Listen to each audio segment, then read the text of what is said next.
And Hootie, before the program starts, we're kind of giving them a tease here. The Jay Willie interview we did last week, you set up that interview, it was fabulous. And then when we got to, shooting the the comparison to Kihei Clark, and then it turned into a fantastic story on your website, I was impressed. Well, that was a gift from heaven there with that Jason dropped that bomb on us with about Dante Harris being perhaps a better on-ball defender than Kihei Clark, and that was nice. We got a ton of readership on that story on the site, not to mention the other stuff he said, but that's quite a compliment. It's an incredible compliment because Kihei was a guy who would get in your grill and stay in it. And my favorite story about him and his defense was when he was a freshman, and I think Ty Jerome was a junior, that he was in Jerome's face so much in practice that Jerome lost his cool and took the ball and threw it as hard as he could at Kihei's head and barely missed him. But that shows you how frustrating it could be to be guarded by Kihei. And if Harris is better than that, then wow, that speaks volumes. My favorite Kihei story was on the road to the national championship. Kihei recovers the missed free throw. Kyle Guy is talking in the documentary, The Road to the Championship, that aired on the ACC network, and he's clapping his hands during this play, and he's like, this is a first year, he better throw me the damn ball. Yeah. And then Kihei threw it to Diakite, the greatest assist in UVA history. The rest is history. And then Kyle Guy goes, that was okay. That's a good pass. Jim Nance called it the best assist in Final Four NCAA tournament history. History, absolutely. Viewers and listeners, give the show a like and a share anywhere you're watching. We're streaming on all social channels. If you're watching on Jerry Ratcliffe's Twitter page, jump in with comments, give us a retweet, give us a share. Let's welcome some of the friends that are watching this program today. Kate Schartz, Vanessa Parkhill, Lonnie Murray, Aaron King, Georgia Gilmer, Carol Thorpe, Jill Cowherd, Kyle Irvin, Richard Fox, Scott Thorpe, Gary Palmer, Andre Xavier, Peter Krebs, Chip Clark, Seth Liskey, Seth Batten, just to name a few. Virginia basketball in the spotlight, Ahmad Hawkins, Mark McKinney. Thank you for watching the program. We're going to have some fun talking basketball. We had a scrimmage that we can talk about. We got UVA football back in action out of the bye week against number 10 North Carolina. The Tar Heels are red hot. And the rich get richer with this Walker wide receiver who is he's got professional upside. I mean, this kid will be playing on Sundays. And we got to highlight a women's basketball team that's got 2 local players on the roster that are very special. Judah Wickhauer, I think we're ready to rock and roll with Lynchburg, with Richmond, with Short Pump, with Danville, Arlington, and McLean, Virginia Beach, and Norfolk watching the program. Our friends in the D.C. area and the Baltimore area watching the show. And the Outer Banks is always well represented on the Jerry and Jerry Show. J-Dubs, we're in your hands.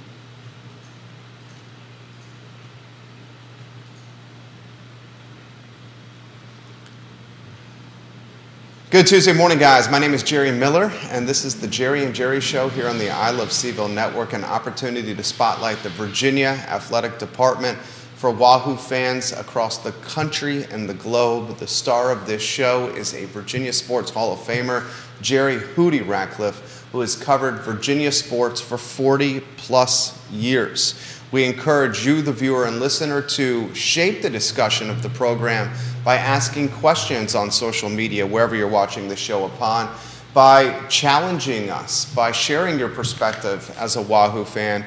We will relay those thoughts literally live on air. We give Judah Wickhauer, the director and producer, some props. And Judah, on that note, if we can go to the studio camera and welcome the Virginia Sports Hall of Famer and Jerry Hootie Ratcliffe to the program.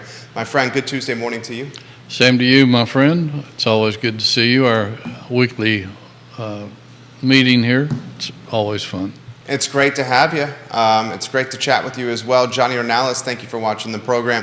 Why don't we get straight to it? North Carolina is at least, 6 games into the season looking like the real deal. They're 6-0 overall. They're 3-0 in conference play. Number 10 in the nation. A 23.5-point favorite against Virginia. The over-under at 56. It's a 6:30 kickoff in Chapel Hill on Saturday night. The TV station, the CW Network.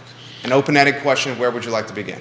Well, I think Carolina's legit. You know, for the past several years, people have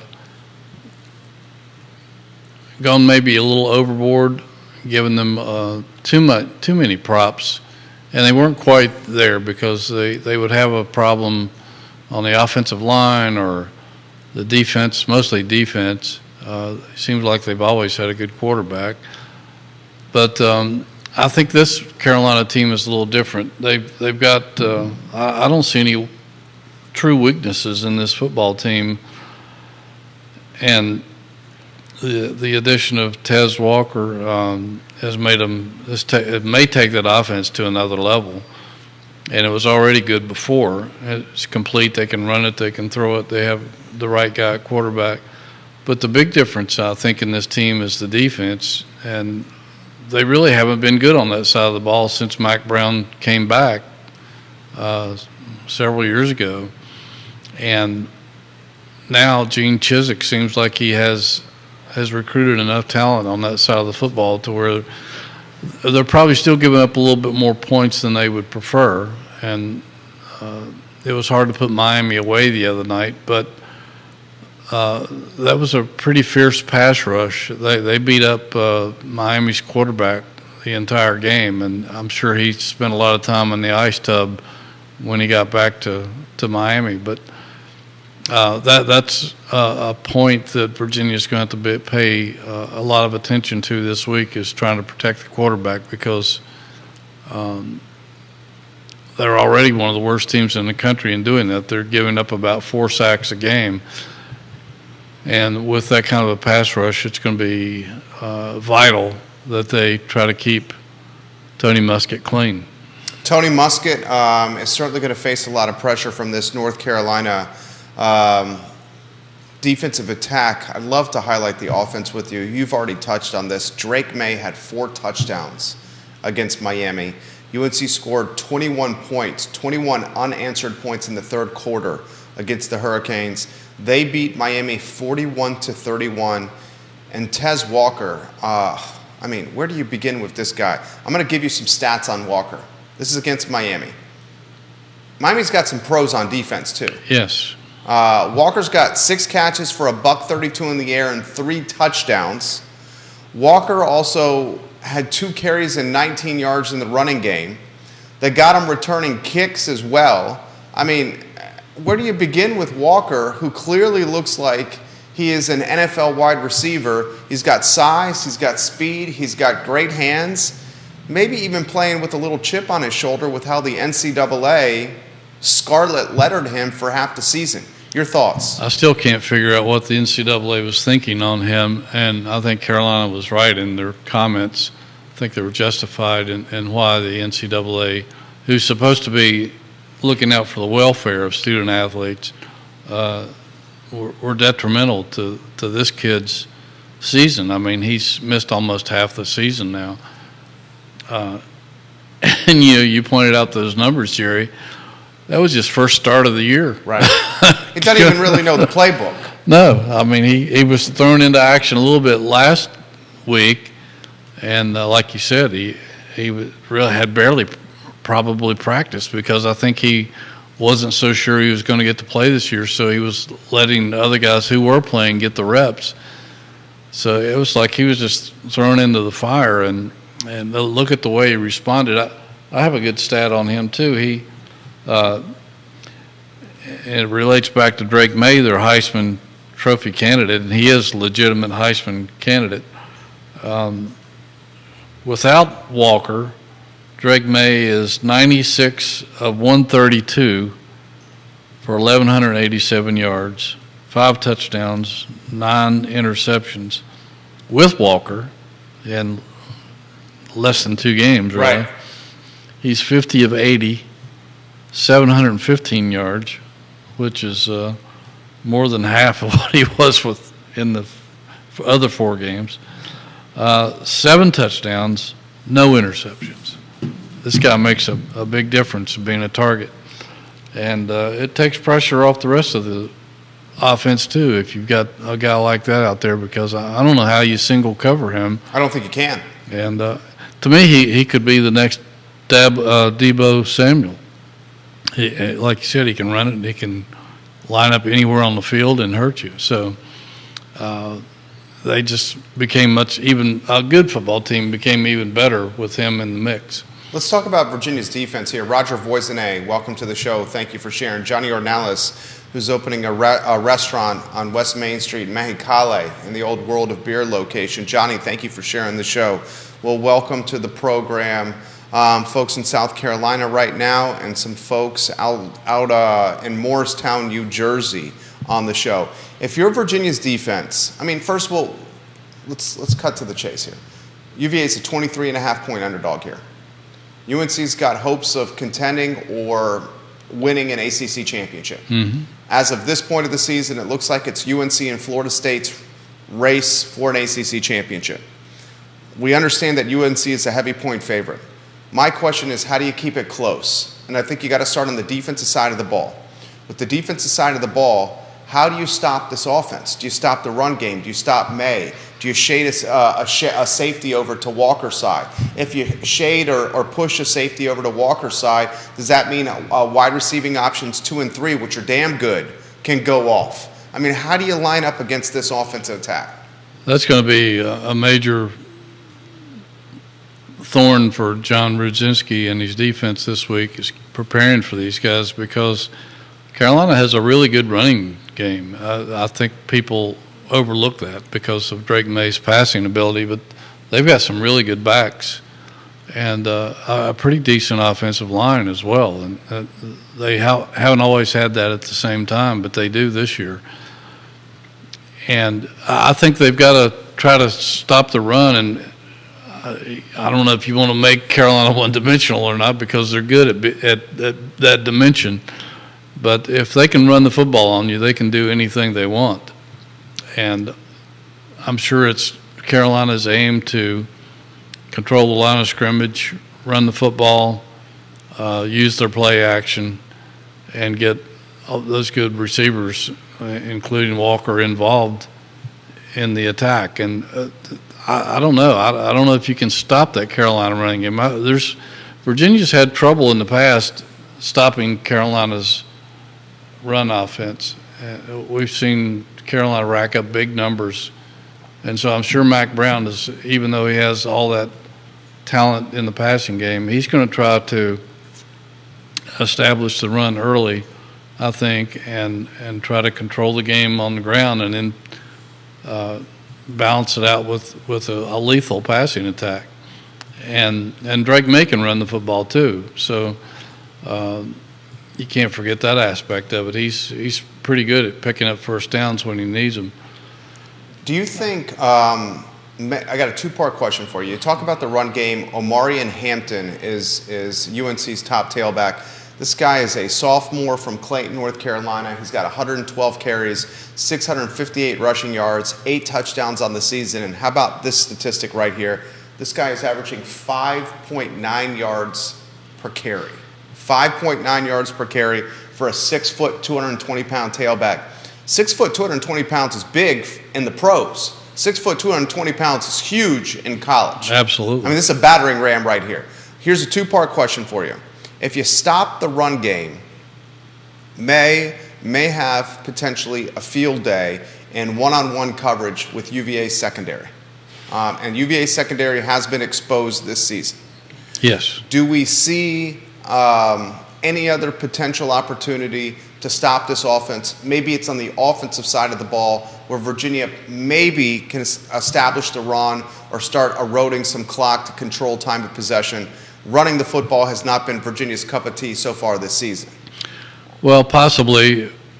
I mean, I know they had a lot of running yards against William & Mary, but that's against William & Mary, even though William & Mary has a really good FCS defense. I'm not sure it compares to North Carolina's. They've just accumulated so much talent on that side of the football and through recruiting the last 2 or 3 years. They've got some spectacular people on that side of the football, and if they can shut your running game down and make Musket throw it, then it's going to be a long day for Virginia, because they're going to pin their ears back and come after him. And like I said, they beat up Van Dyke all game long. I don't know how he finished the game the other day, but he took so many hits. I don't know what the answer is. I don't know if they can run the ball against Carolina or not. Certainly they made some strides against William & Mary, and they have some decent backs. Paris Jones, Kobe Pace, Mike Hollins, and I think Xavier Brown is healthy again. But it's a matter of whether that offensive line can open holes for these guys or not. And it won't be easy against that defense for sure. But I think they're going to have to try to have a little bit of balance to try to keep the pass rush from controlling what they do. John Massey, watching the program in Norfolk, Virginia, he says, can Hootie share or shed some light on Musket and his health? How healthy is the starting quarterback? Well, he's playing with pain. It's not debilitating pain to where he can't play, but it impacts him, I think, all the time. I don't know that he'll completely get over that shoulder injury as anytime this season. I think it's here to stay until he can rest it and get treatment. And I know he's getting treatment and resting it all he can, but still, the pain's there. It's not going to go away. He practices with pain. He plays with pain. But it hasn't really slowed him down. We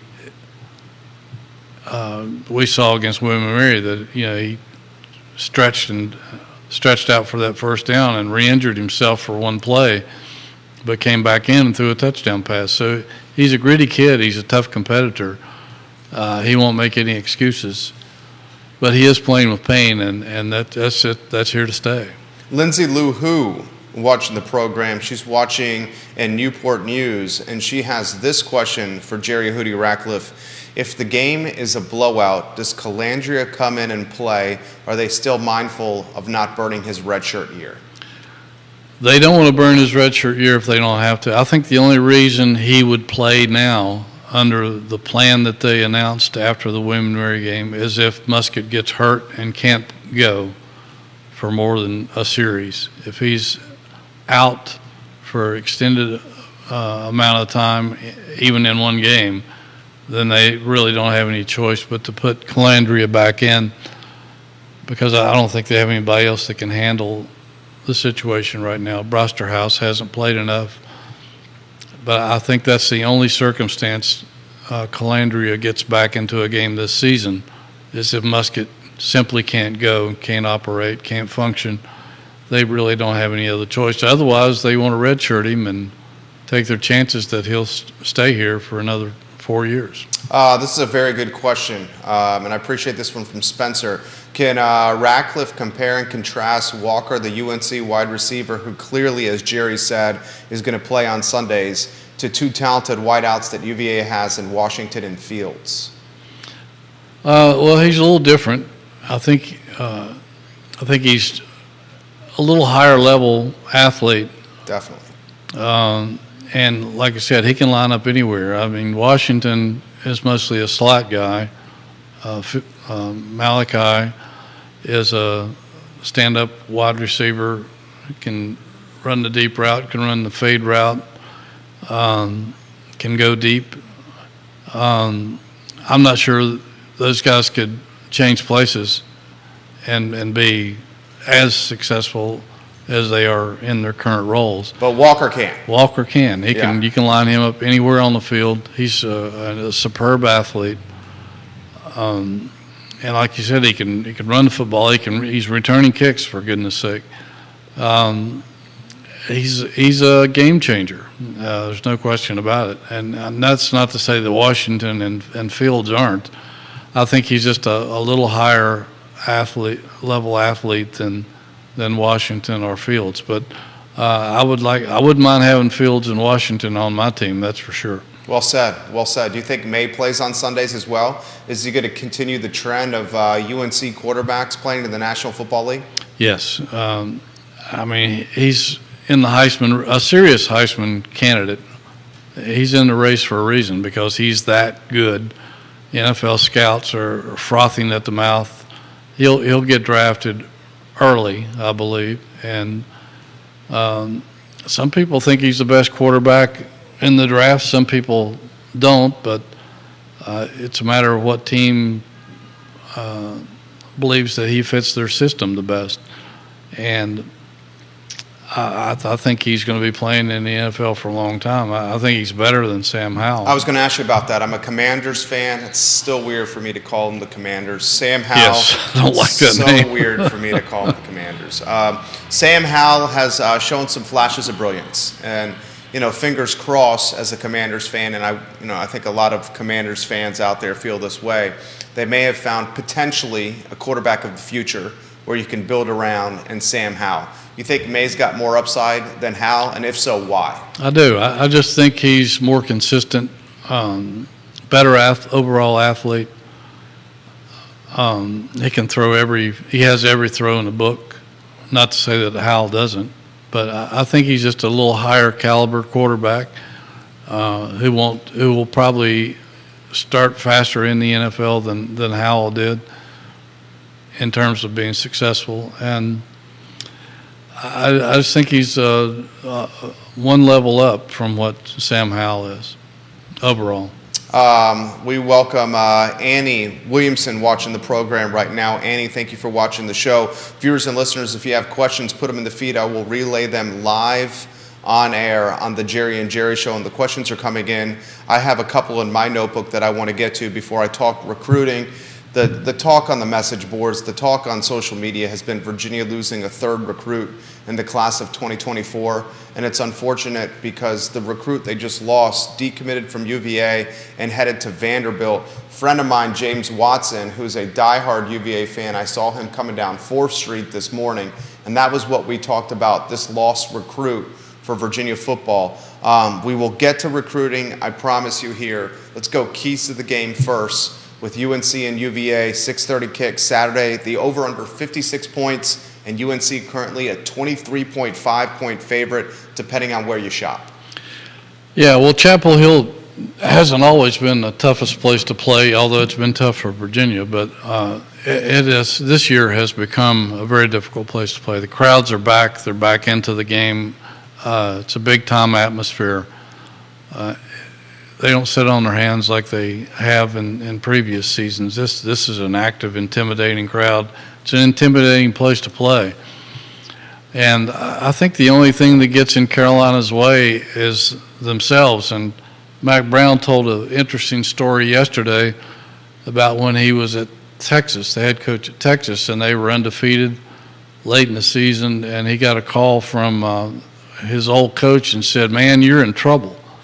They were getting ready to play Texas A&M, and Mack said, "What are we talking about? We're thinking about playing for the national championship, and we're undefeated. We're rolling. We just beat the tar out of somebody." And he says, "I'm telling you, you're in trouble because you're thinking about all those other things instead of thinking about Texas A&M." He said, "It's rat poison, big rat poison, and if you're not careful, it's going to kill you." So when Matt got off of that call, he was terrified because he said, he's right. And so as a point of emphasis to his team, he cut out, or I don't think he did, but he had managers cut out little blocks of cheese and put them on strings and hung them on every locker in the Texas locker room and explained to them the importance of thinking about this game and not down the road. I wouldn't be surprised if he did the same thing this week down in Chapel Hill to send a message to his team, because there's been times in the past where superior Carolina teams have played Virginia and gotten beaten. And I think the last time Carolina was undefeated at this stage in the season is in 96 or 97 when they came up here to Scott Stadium and Virginia upset them. They were going to go to the Fiesta Bowl and get a $6 million payout. And Virginia upset them. They ran a kickoff back to start the second half. Mac got greedy. Instead of kicking a field goal, he went for a touchdown. And Rick Lance, rest his soul, knew exactly what was going to happen and grabbed I think the freshman defensive back. I'm trying to remember the kid's name. It escapes me at the moment. I think it was Harris. And told him, he said, son, he showed him on the diagram. He said, they're going to throw the ball right here at this spot in the end zone, right here. Can you promise me that you'll be in that spot? And the kid said, yes, sir, I will. And sure enough, they threw the ball to that spot. The kid was in the right place, intercepted it, and took it back for a touchdown. Virginia, it was a huge upset. I don't think Mac Brown's ever forgotten about that. And it goes right into the rat poison theme that Nick Saban likes to use so much. But I know he's talking to his team all week about rat poison and not believing that because you're 6-0, the people are just going to roll over and let you win. So I think if anything gets in their own way, it's going to be themselves. But I think Virginia's. This might be the most talented team they've played.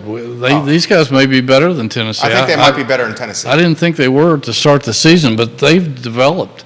And Tennessee's offense has struggled. Carolina's has flourished and seems to get better week after week after week.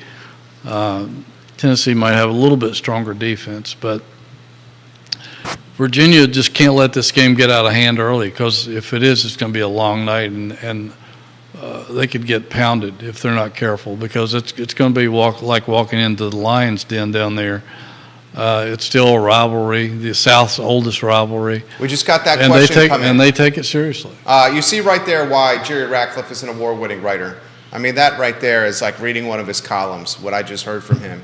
That's why he's an award-winning writer. South's oldest rivalry just got put in the feed from Stanton's finest, John Blair. And he says, Jerry and Jerry, do you feel the Atlantic Coast Conference and both schools do not do a great job of marketing this game well? It is the oldest football rivalry in the South, but this game just does not receive the attention that other rivalries receive. Why is that? That's a very good point, and I don't know. I don't have an answer for that. Maybe it's because the TV people don't get as excited about it as they do Auburn, Alabama, and some of the other great rivalries around the country. Maybe it's because they're not in the same state. I don't know, but when I wrote the history of Virginia football for the book back in 2009 or whenever it was, just going through the history books, doing the research, this Carolina-Virginia game used to be massive. It was a national game. They would play on Thanksgiving. They would draw sellout crowds. National radio, TV really at that point hadn't popped in. They would play at neutral sites sometimes and sell it out. It was just a massive rivalry, and two of the best teams in the country going after each other. I don't know why that has regressed over the years, because it is a great rivalry, and it's not completely lopsided, even though Carolina's been worlds better than Virginia as a whole. Yeah. That's a good question. I don't know. I guess it's just that I don't know if it's the schools that don't hype it as much, or the TV people just don't buy into it. Maybe it's because Carolina is sometimes ranked or unranked, and Virginia is probably not ranked at all. Doesn't get a lot of focus on the game. But it is a great rivalry. It's one of the greatest rivalries in the country, and it is underplayed. There's no question about it. Craig Fuller watching the program, and he's in Maryland. He says, I'm a 1976 UVA graduate, and I want to beat UNC first on the schedule. Tech second, but always UNC first. Yeah, and you talk to anybody that not from this present era, when Virginia Tech came into the conference, that stole some of the glory, I think, from the Carolina-Virginia rivalry. But if you ask the old grads, it's Carolina. That's their number one rival in football and basketball, and has been throughout the years. And there was reason for it. I mean, it was a fierce rivalry, and still was, I think, up until maybe around 2000 or something, because there were some. If you talk to George Welsh and Al Groh and some of those coaches from those eras, I mean, they poured everything into that game. They felt like that was the game they had to win, because if Carolina became dominant, they could steal a lot of great recruits out of the state of Virginia, and they made a point of trying to do so. Bill Dooley made a living off of that when he was at Carolina, and so that's another aspect of it too, the recruiting aspect. This game, guys, kicks off Saturday at 6:30 p.m. Again, the over-under 56 points. Carolina, a 23.5-point favorite as of Tuesday morning. And to emphasize what Hootie is saying, guys, the game airs on the CW network. I mean, this is regional television right here for this contest. The recruiting questions are all over the feed right now. I see Kelsey offering this question. I see Grayson in North Downtown asking this question. We're seeing it all over social media with the UVA groups. A third recruit for the class of 2024 has now decommitted. This one, the top-ranked recruit, a defensive back from Georgia. He leaves Virginia football and heads to Vanderbilt. Head scratcher for me, but still, his prerogative. Will start open-ended. 3 recruits already for the class of 2024 have decommitted, and Coach Elliott's recruiting class was already ranked last in the Atlantic Coast Conference. Right. And I think that now leaves them with 14 commitments for the year, if I'm not mistaken. I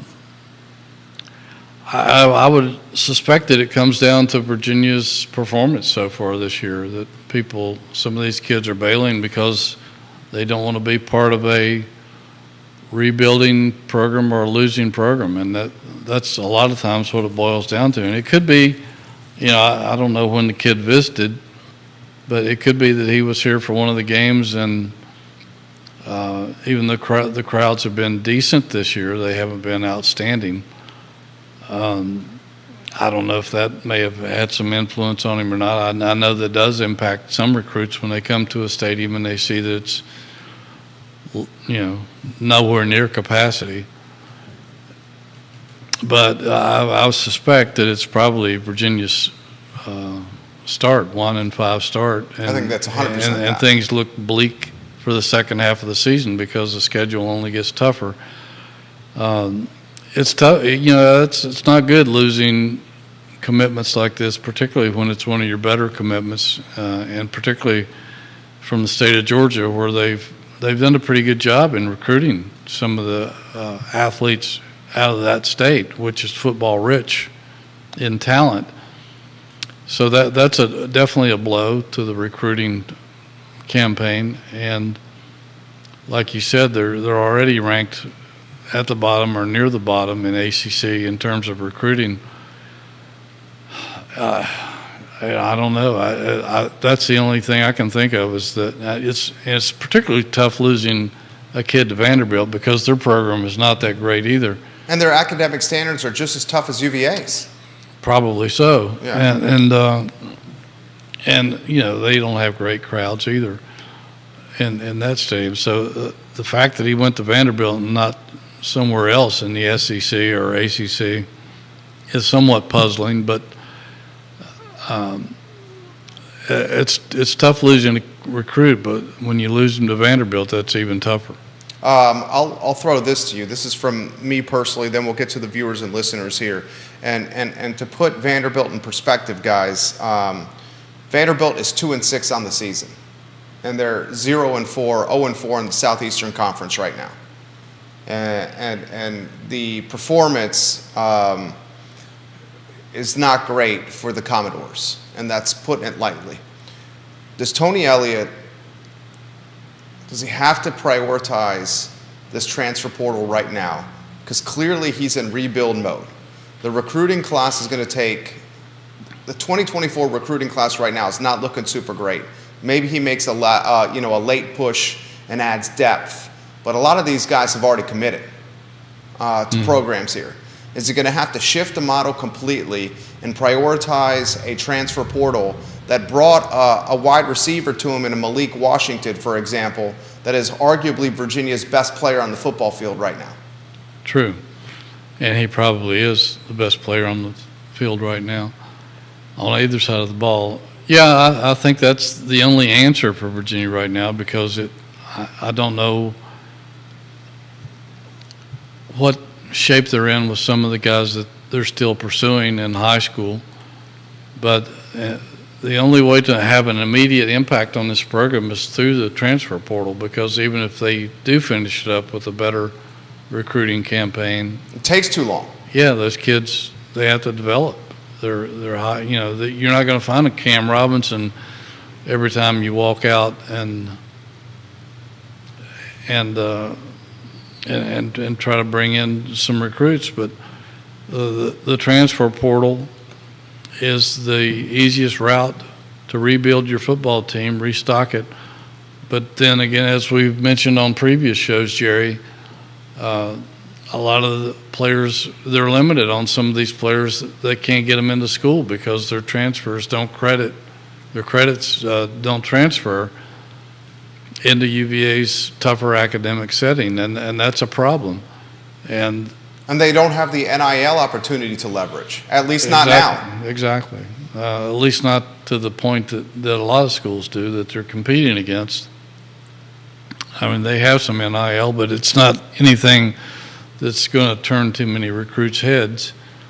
I don't know if that's going to change or not in the future, but and the transfer window is going to become smaller due to some NCAA legislation. But I think that's the only answer I see in terms of helping get this program turned around, is to bring in more transfer guys. And again, you're dealing with the academic side of that as well, because a lot of guys, they're some of their credits just aren't going to transfer into UVA, but they won't accept them, and that makes it twice as hard when you're recruiting against everybody else for the same kid. And if a kid sees that his credits aren't going to transfer, even a couple of them, and he sees NIL opportunities somewhere and nothing much here, it's almost a no-brainer for those kids to go somewhere else. Megan Clark, watching in Cincinnati, she goes, I get what he's saying about recruiting and the standards, but please explain to me how Tony Bennett's doing this in basketball.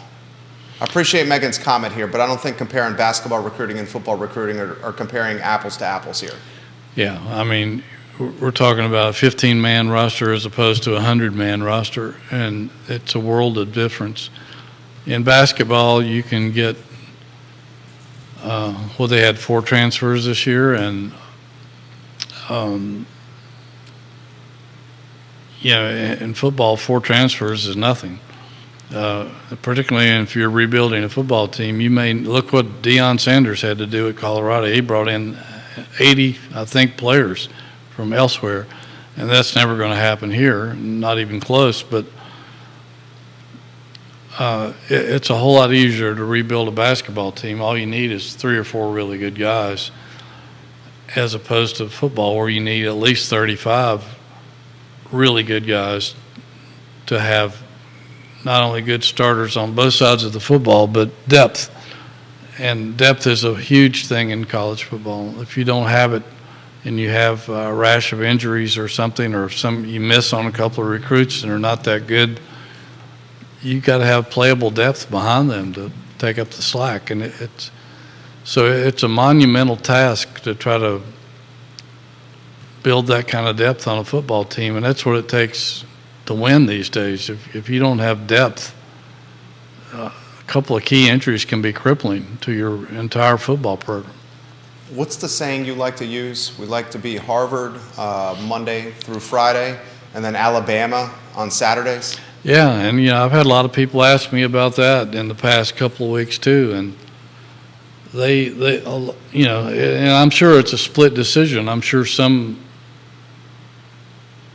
alumni don't want to. Clear cut for me. I'd say loosen the academic standards for the football program and let's get some wins here. Yeah, or why can't you create that's the one. A program, and you don't have to really sacrifice your academic standards there. Why can't you different major create? Track. Yeah, why can't you create a sports management program like Ohio University, where 90% of the people in America who are in professional and college sports now went there to get their degree in sports management? How does that I don't see how that cheapens your education. It's taking guys who are interested in making sports a lifetime career and giving them the expertise to do so. And you can raise a lot of money off of some of these guys that go on and make it big in pro sports, not on the field, but in the front offices and elsewhere. Why can't you do that? I don't see how that cheapens a UVA diploma in any way, shape, or form. And I know some other highly respected academic programs in the country have done so, and but again, it goes back, and that quote came from a coach.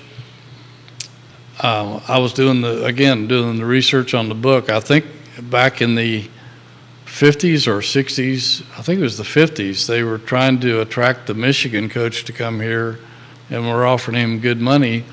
But I think it was his quote that said, they asked him why he turned it down. He says, because they want us to be Harvard Monday through Friday and Alabama on Saturday, and it just doesn't work. And I'll never forget what the great Don Shula told me once down in Miami when I was down there to do a story on Terry Kirby. And I knew that that Shula's first job in football was here at UVA as an assistant coach during their 29-game losing streak, which was the longest in the country at the time. And he says, the hardest job I ever had that 1 year at Virginia, because in terms of trying to recruit players, he said, we kept bringing them in and the professors kept flunking them out. And I don't know, it's to that harsh a degree now, but getting in and staying in is not easy. And again, going back to the transfer portal, some of those credits just aren't going to be accepted by UVA. It's not up to their standards. Terry Kirby, I love that reference. Tab High School's finest, Terry Kirby.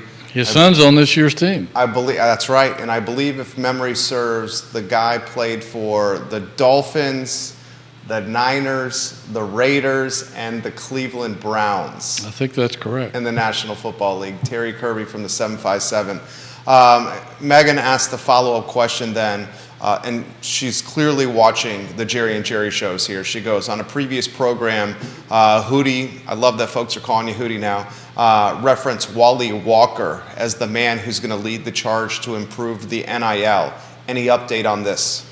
Well, it's funny. I was talking to Wally the other day. He was getting ready to fly back to Seattle. I think I know he has a place here now, but I don't know if he's moving permanently here in December, but I think we're going to try to, he said he'd come on our show. That'd be awesome. Yeah.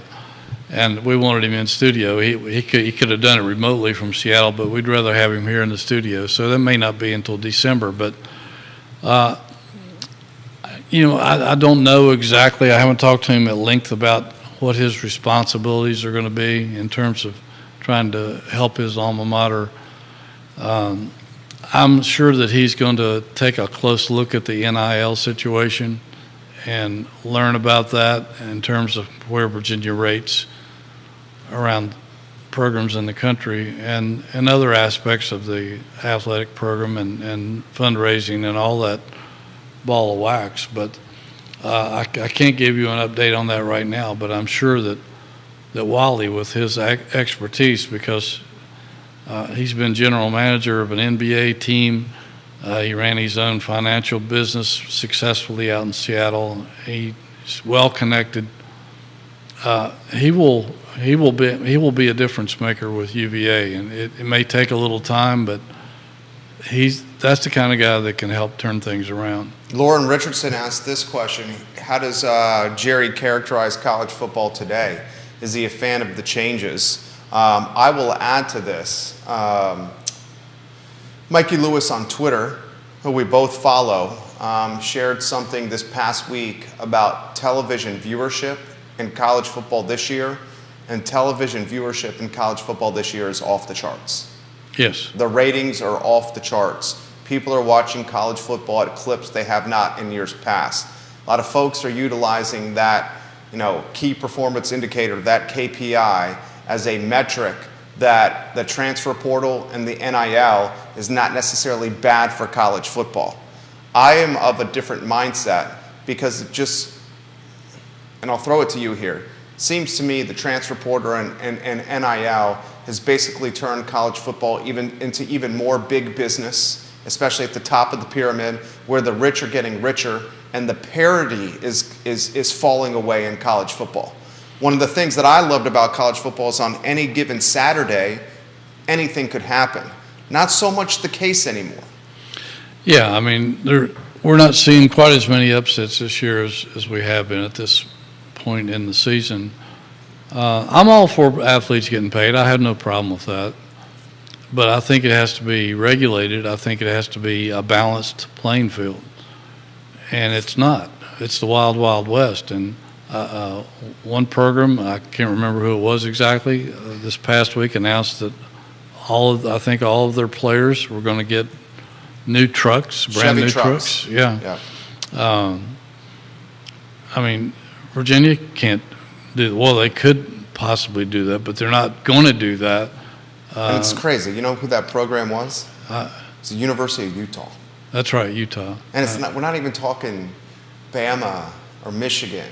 We're not talking, the Auburns. It's Utah. Yeah, and Utah is pretty good. Utah's great. I mean, they won the Pac-12 2 or 3 times in a row, I think. But that's not what you think of when you think about Utah football. Right. The transfer portal it's just kind of crazy. It's out of control, but they're trying to get a grip on it. I think that will calm down a little bit to where you can't have the multiple transfers. There was some kid that's played at 4 schools already in his college career, and he's still not done. But, I mean, football is football. It's still exciting. I watched some of the Washington-Oregon game this past weekend since Virginia didn't play. Took full advantage and watched as much college football as I wanted. And I'm a huge college football fan.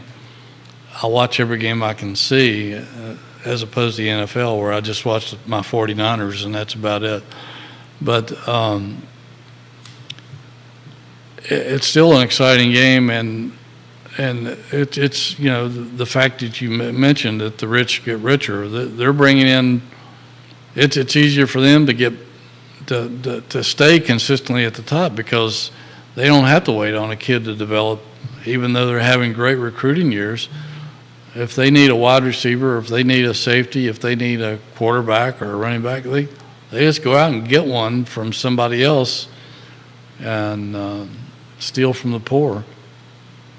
And that's why you're going to see all those really good programs who do thrive on NIL and do thrive on the transfer portal. They should never be bad again. They should never have a down year again. And down years for them is winning 10 games sometimes. So that's why I'm worried about Anthony Colandrea. Well, yeah, and there's reason to worry. Unless he is all on board with this and maybe even suggested it. I don't know if he did or not. We haven't had a chance to talk to him since this happened. But because it's a catch-22. If Muskett does well the remainder of the season, and I'm a diehard orange and blue fan. I want Muskett to do great. But if Muskett does well for the rest of the season, then he comes into next year as the heir apparent, the front runner to start again. And then that potentially clouds Calandria returning. It's a double-edged sword. Yeah, it is. And a lot of programs, particularly the ones not at the top, well, even the ones at the top, they deal with the same issues, because if a guy knows he's good enough to start and make a difference, and Calandria clearly showed that he is. And he believes it. And he has no lack of faith in right. himself. Right. And that's one of his skills. Yeah, and you almost have to be borderline cocky to be really good 100%. At any sport. But, he may be gung-ho on saying, well, I'll stay here as long as it takes, and then the job will be mine. I'll have the starting job for 3 years at some point. You never know what's around the corner. You don't know who's in his high school coach's ear, who's in his family's ears, his friends' ears, his ear. There's a lot of tampering going on in college football. And sometimes it doesn't come straight from an opposing coach. It may come from a friend of a friend or something. So there will be temptation there. And if he sees that, hey, I got to wait yet another year, and this team doesn't do well in the second half of the season, and they can't continue to lose recruits, he may say, well, I want to go somewhere where I can go to a bowl game, even if it's a shoddy bowl game, as Dan Patrick and his guys say at Krappensburg State. That's what kids want. They want to. They want TV time. They want attention. They want highlights on social media. They want a chance to create a highlight reel, a sizzle reel. Yeah, they want to enjoy their college experience and go to bowl games and get all the swag and get all the exposure and get their names in the headlines and have a shot at the next level. Especially when you're seeing quarterbacks like, Sanders at Colorado, Deion's son. I mean, how many times has SportsCenter shown the highlight clip of him showing off his Rolex, his fancy watch, or the fact that he's clocking $3 or $4 million a year in NIL money? Right. I mean, SportsCenter is literally ESPN's creating this environment where you're seeing in the highlights the fruits of NIL in the highlights, the watches, the cars, the money, how much they're earning. And I would imagine that's going to create, and I'll throw it back to you, then I'll get to a comment from JB, from John Blair and Stanton, who's given you some significant props here in a matter of moments. But the media is fostering this NIL ecosystem of the rich getting richer, which is creating a keeping up with the Joneses effect, where those that don't get the perks and the fruits and the luxuries. And that's natural because these kids, and I use the word kids, are 18 to 22 years old. Yeah. Well, I mean, look at Caleb Williams. He's all over television now, the Southern Cal's quarterback. He's got an NIL deal with one of the burger companies, and it's been in all kinds of commercials, just like Alabama's quarterback Bryce Young was last year when he was with Dr. Pepper and I think some other people. But the 12 and 13-year-olds and 14-year-olds that are coming up are seeing that stuff, and they're saying, I want to be in a Dr. Pepper commercial. I want to get paid millions of dollars, and I don't even have to go to the NFL to do that. So, again, it doesn't happen for everybody, but, kids dream about that stuff. They used to dream about a touchdown drive in the final minute of a game. Now they're dreaming about other Instagram stuff followers, Rolexes, and trucks. Yeah, exactly. He's dropping dimes today, guys. We'll get to more questions. They're coming in fast. We very much appreciate the viewers and listeners offering questions and shaping the show. Put your questions in the social media feeds. We'll relay them live on air. This is a good one from John. He's giving you props. He says, Hootie, you are a reservoir of knowledge. On the subject of recruiting, UVA does not have a single kid ranked in the top 10 of Virginia high school players. How can a public school have such high academic standards that it cannot admit almost any kid from the public school system to play football? I note that UVA only has 3 commits from Virginia, and none of those is a private school kid. And one of those is a private school kid, he said. Anywhere you want to go on that one? John, great question, great comment. Yeah, that is a great question, John. And, Virginia suffered through this for a long time, and that was one of the biggest obstacles for George Welsh in building this program. He couldn't even get the top guys in the state, to even take a visit, to even come on campus. And when they did, they didn't even show them the football stadium back in those days. They would take them over to U-Haul and show them that facility because it was much better shape. They didn't show them that the coaches were in offices, trailers, had their offices in trailers outside of U-Haul. But it's been a problem. I remember Danny Wilmer telling me if we couldn't get a kid into school, if admissions wouldn't let him in, we would send him over to Marshall. And that's one reason Marshall was so good for so long. They were getting UVA rejects, but guys who could play. And I mean, we're talking about some NFL players. Studs. Yeah. And, some of them could have been stars here had there been a place for them to be educated. But Wilmer, the famous recruiting coordinator who had a pipeline with John Schumann in Fort Union Military Academy, he was smart. He sent them out of conference. Yes, that's true. And, I don't know why they don't hit up the private schools a little bit harder. They've had some kids from private schools that have been good in the program. Chris Long went to St. Anne's Belfield Academy. Yeah. There's a perfect example. Exactly. So, I would look at that aspect of it a little bit harder. And maybe they are. I don't know. Maybe they are, and they're just not convincing anybody. But I thought when they got Cam Robinson out of Essex and Tappahannock, a little school by comparison, last year, a 4-star that could have gone pretty much anywhere.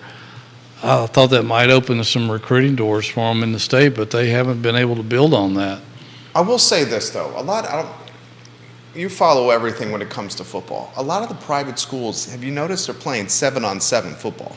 Oh, yes, a lot of them are. It's not private schools, and maybe it's because they don't have, obviously it's because they don't have the depth to fill a full team. Right. Or maybe the concern is parents with injuries when it comes to football. But a lot of private school football has shifted to a 7-on-7 mindset. Maybe that's impacted some private school recruiting, because playing in a 7-on-7 game is very different than 11-on-11 football. Yeah, but you can't hide talent, though. If you're good, you might happen to be in that situation. But there's been a lot of really good players that have come out of the Southwest, Texas in particular, where they play 7-man football. You just got to find them. And maybe they get overlooked. I don't know. I think Sanker, Virginia's best tackler right now, leads the team in tackling. I think he played 7-on-7 football here in town. But it's a real dilemma, kind of a catch-22. It's hard to attract recruits if you're not winning. This new building might help them in some aspects, but there's nothing like winning and showing a kid that you can thrive here and play in bowl games here. And that's what George eventually did. He got him into a bowl game in his 3rd year and never really looked back. Had a winning season his 2nd year here and started to get the attention of some of the better players around the state, got them to at least visit. I think Virginia's doing okay in getting people to visit, but convincing them to come here and play has been an uphill battle. And, when you get down in this level of football, it's hard to rebuild because you're going to face a lot of negative recruiting from other schools that say, they're never going to win there, look at their history, blah, blah, blah. That coach won't be here for your 4 or 5 years, etc. They point to the lack of attendance various things like that. So they're up against their backs are against the wall. Big time. And winning is the only way out. And how do you do that if you don't have the talent? It takes superior coaching, some good luck, and developing guys into better players than what they're projected to be. And that's the only way out of this mess right now. James Watson, thank you for watching the program. Ray Cadell, thank you for watching the program. Roger Voisinay, welcome to the show. Bill McChesney and Dan Pettit, welcome to the program. We'll talk basketball. I see folks talking basketball. And James Watson, who knows football inside and out, says some of the 7-on-7 kids are doing really, really well. Joe Sanker went to Covenant. Yeah, I thought that was right. Yeah, so that's exactly what you said right there. James Watson, thank you kindly for that comment. It was good to see you this morning as well. Basketball. First, we'll finish with the football talk. I got to ask you who the best team in the ACC is. Looks like it's a two-team race here with UNC and Florida State. What's your take on UNC, Florida State? And then, before we get to that one, dot the I's and cross the T's on UNC, UVA, Saturday at a 6:30 p.m. kickoff. Well, North Carolina, everybody was in a wait-and-see mode because we've seen them be ranked and we've seen them receive high praise in the past, and they would have a meltdown at the end of the season. Usually it was defense-related. This year, I don't think that's going to happen. They seem solid on both sides of the football.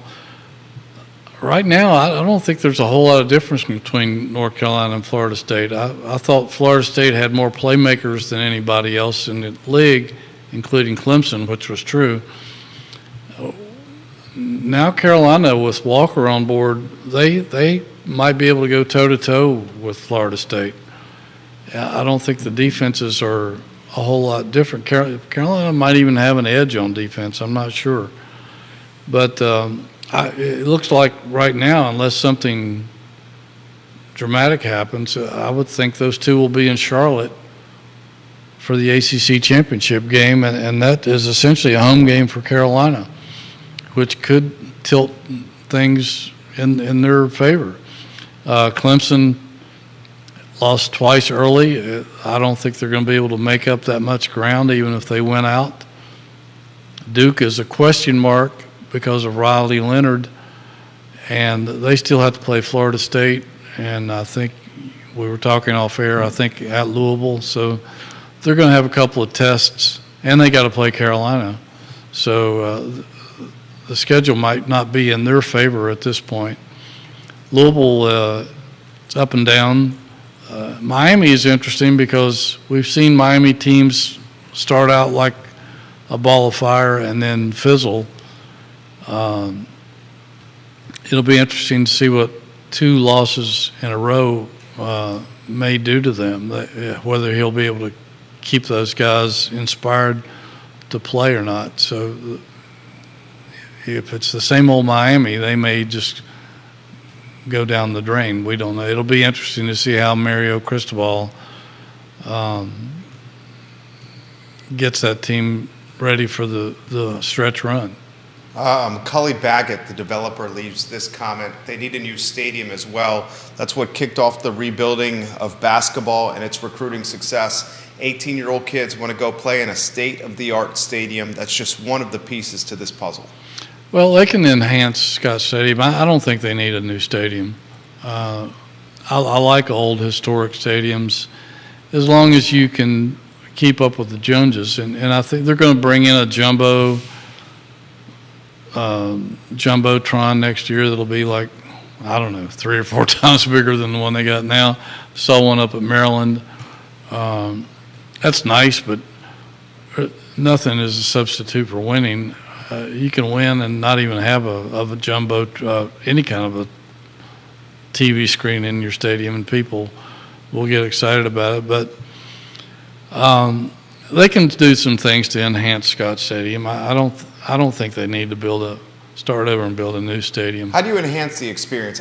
They're trying. They're trying a lot of stuff here. Yeah. I think, a lot of it may go back to food and beverage stuff. the beer garden stuff. I don't, I go in the press box, Right, so right. I don't really see what's going on in the rest of the stadium. Restrooms, et cetera, I don't know what's going on with all that, but fans probably have a better idea of what they want than I would be able to speak for them. But it's nothing that they can't add to Scott Stadium or add on to it and make it a better experience for the fans. I don't think you have to start all over again and build a brand new complex. Larry Red Wing on Twitter giving you some props right now. We'll talk basketball, guys. We have a scrimmage to cover, the blue and white scrimmage. Yes, Beekman looked good. he did. A lot of upside on this team. Coach Bennett straight up said, we're going to improve as the season goes on.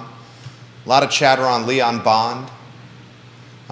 Jay Willie on the show last week saying, watch out for Dante Harris. We've already covered the fact that he's, according to Jay Willie, as good, if not better, on-ball defender than Kie Clark, and that speaks for itself.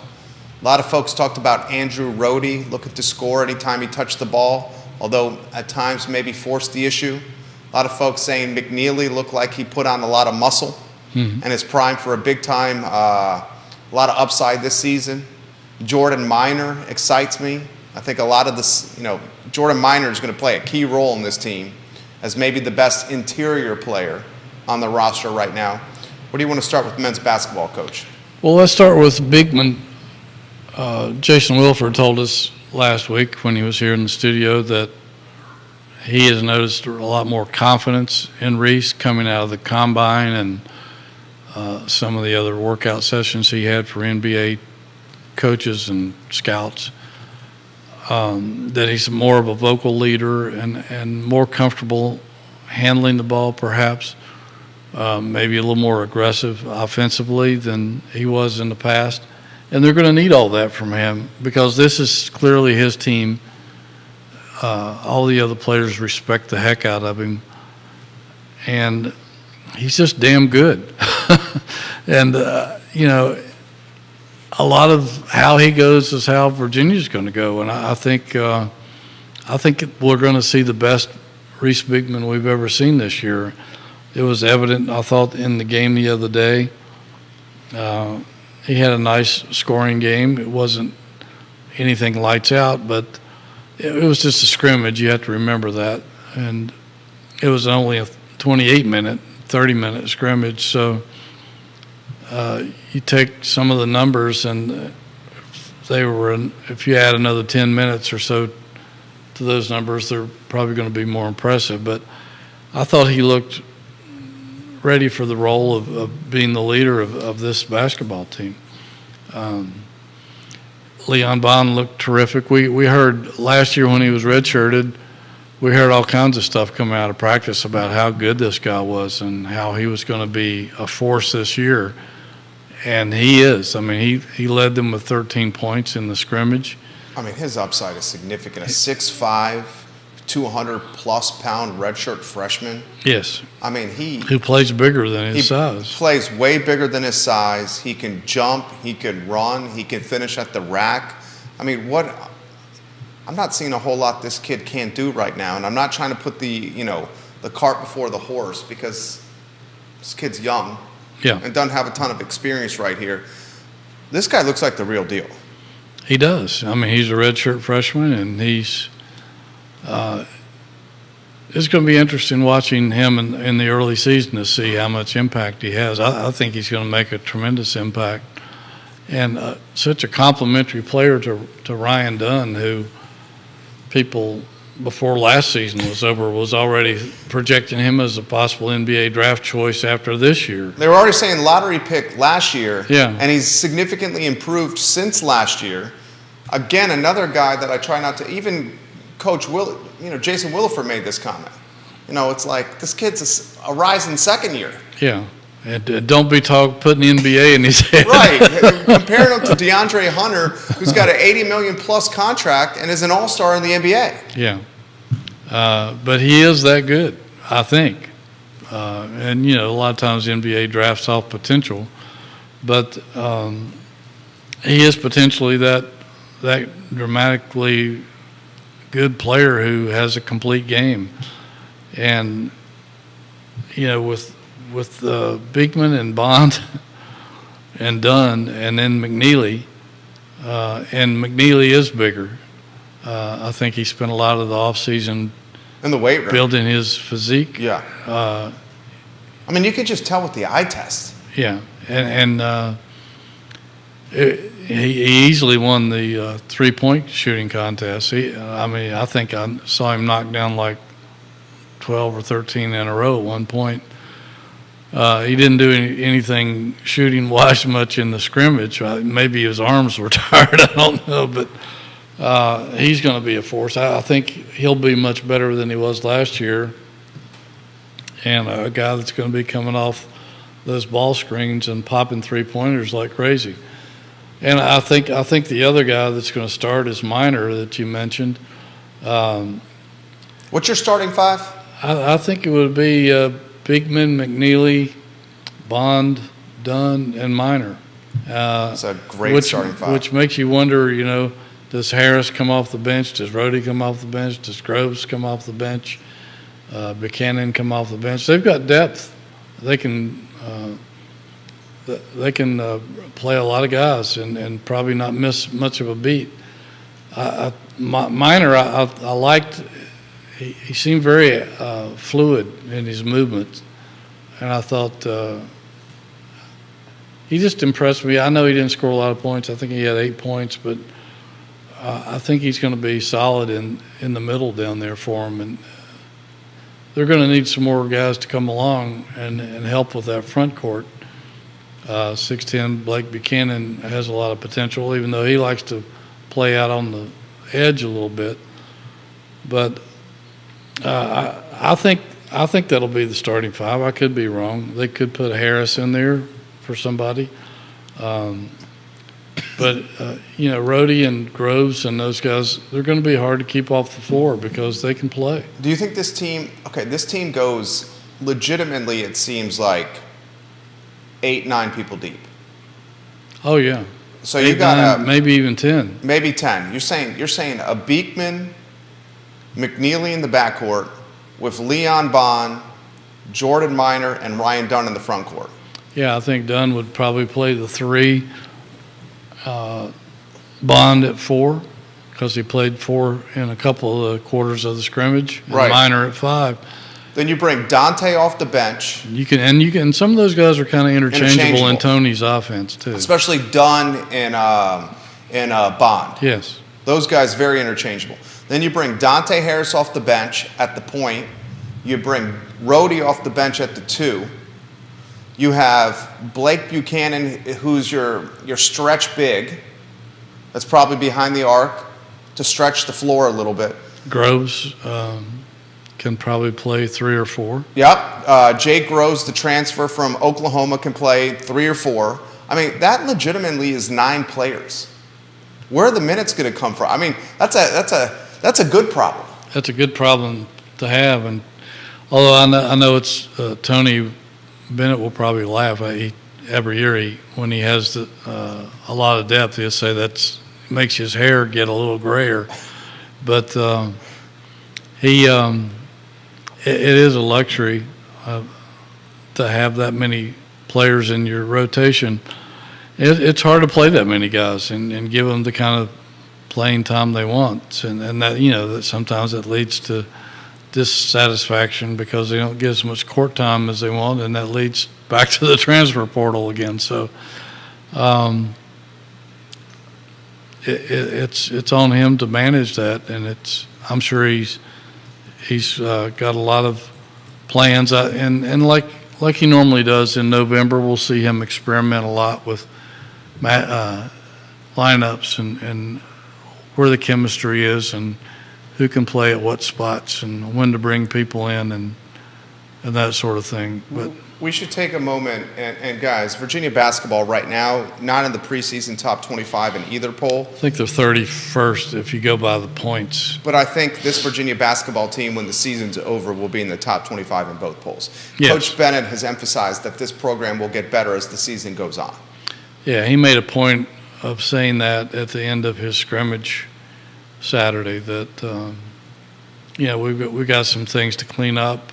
I think he was a little disappointed in the shooting aspect, which I think is going to be one of the strengths of this team. Oh, no doubt. And they were only 4 of 25 on the three-pointers in the scrimmage, but that was an aberration. It's the first one of the year. Yeah, I mean, and again, it was just a scrimmage. Yeah. And they were playing pretty good defense. They always do. And you know what? Virginia's playing defense against itself. It's easier to guard guys that you go against in practice every day because you know all their tendencies. So, but I think this is going to be a very hard team to beat. And they'll have some tests early. They play some pretty tough teams in the early goings. But I think this team's going to be fine. And like Tony said, I think we'll get better and better as the season goes along. I'd love to spend the final minute here highlighting Virginia women's basketball. I'm very excited for this Virginia women's basketball team. 2 local players on the roster that are going to make a significant impact. There's a point guard product from St. Anne's Belfield that has significant upside, and I think Virginia women's basketball could win some ball games this year and maybe climb that ACC standings ladder. Yeah, I don't think they're going to be checked off as a gimme by anybody starting this season. Kamora Johnson is the girl you're talking about from St. Anne's Belfield, 5-star McDonald's All-American, 5'7" point guard. She scored 10 points in the scrimmage and looked very comfortable in doing so. Especially in the open floor. Yeah, I think she's the real deal.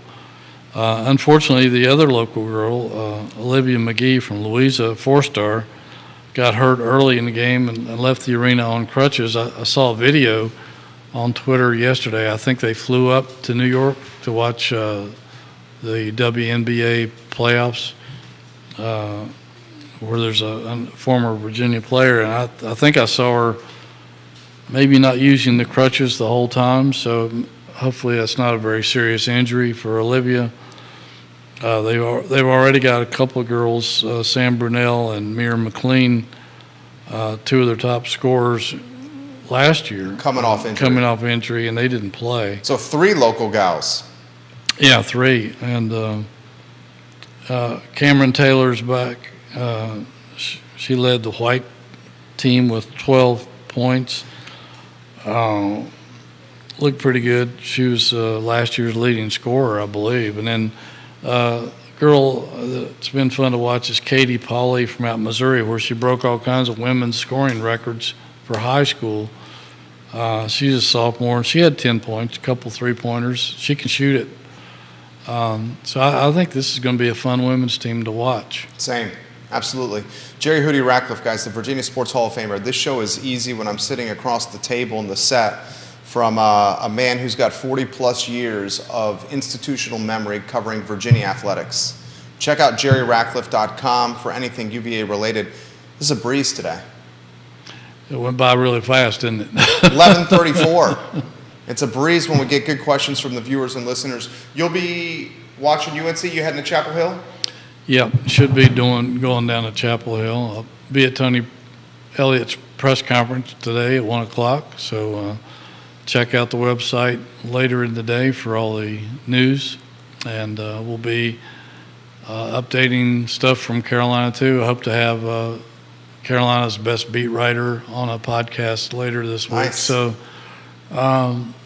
we'll be filling it up with football, basketball, men's and women's, and the other sports as well. There you go. Jerry Ratcliffe of jerryratcliffe.com. Judah Wickower is the director. He's our hero. Sharply dressed. Yes, sharp-dressed man. The man behind I think the they wrote that song for him, didn't they? Oh, Judah Wickower. They wrote the song for him. I love it. This is the Jerry and Jerry Show, Tuesdays at 10:15 a.m., guys. It's truly a pleasure to sit across the table from the Virginia Sports Hall of Famer. The I Love Siebel Show is up in 55 minutes right here. Go Wahoos. Take care, everybody. Excellent. It was a breeze.